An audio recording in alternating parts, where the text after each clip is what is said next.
உங்களுக்கு காவிரி நீர் அரசியலாக இருக்கலாம், ஆனால் சோழ நாட்டு மக்கள், தமிழ்நாட்டு மக்களுக்கு அது வாழ்வாதாரம். எங்களோட நீடாமங்கலத்தோட அணைக்கட்டை பாருங்கள், நீடாமங்கலம் 3ஆத்து தலைப்புன்னு சொல்லுவோம். இந்த தலைப்பு எவ்வளோ ஒரு பெரிய ஒரு நிலத்தடி நீரை மக்கள் விவசாயத்தை சார்ந்திருக்கிறாங்க அப்படின்னு தெரியுங்களா? அதாவது இங்கே இருந்தால் 3 ஆறு பிரியுது. பாமணி ஆறு, கோரை ஆறு, வெண்ணாறு.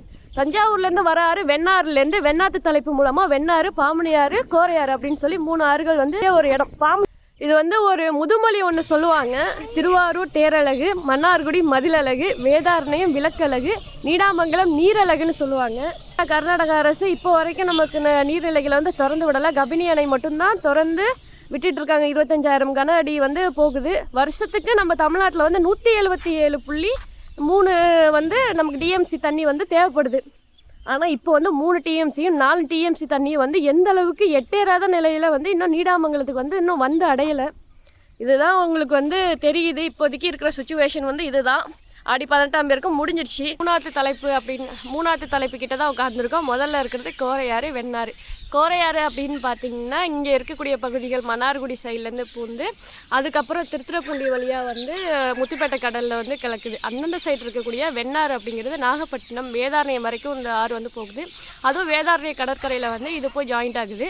இந்த சைடு இருக்கிற பாமணி ஆறு அப்படின்னு பார்த்தீங்கன்னா இது மன்னார்குடியில் ஒரு பெரும்பங்கு வகிக்கிற ஒரு ஆறு அப்படின்னா பாமணி ஆறு தான். சேரங்குளம் அந்த சைடு வழியாக முத்துப்பேட்டை கடலில் கலக்குது.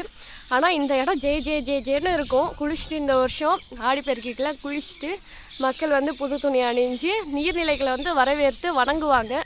ஆனால் இந்த நாளில் ரொம்ப கஷ்டமாக இருக்குது. ஒரு சொட்டு தண்ணி கூட இல்லை. பெரும் மணலாக காணப்படுது. ஆடி 18ஆம் பேருக்கு முன்னிட்டு நிறைய பேர் வீடியோலாம் பதிவு பண்ணியிருந்தாங்க. அந்த ஏரியா சைட்லேருந்தெல்லாம் வீரப்பன் அவர்களையும் முதலமைச்சர் அவர்களையும் தரம் தாழ்த்தி பேசிகிட்டு இருக்கிறதெல்லாம் வீடியோலாம் குரூப்பில் வந்துச்சு. வீரப்பன் அவர்கள் இருந்திருந்தால் நீங்கள் இந்த மாதிரிலாம் பேசுவீங்களா? முதல்ல அங்கே அணை கட்டுவீங்களா? நம்ம யாருக்கு மரியாதை கொடுக்கணுமோ இல்லையோ, நாங்கள் மக்களால் தேர்ந்தெடுக்கப்பட்ட ஒருத்தரை முதல்வராக உட்கார வச்சுருக்கோம். மக்களால் தேர்ந்தெடுக்கப்பட்ட ஒரு ஆள். அவருக்கு மரியாதை கொடுக்க வேண்டியது மனிதர்களோட மாண்பு. யாருக்கு மரியாதை கொடுத்தாலும் கொடுக்கலனாலும் முதல்வருக்கு மரியாதை கொடுக்கணும். சரிங்களா?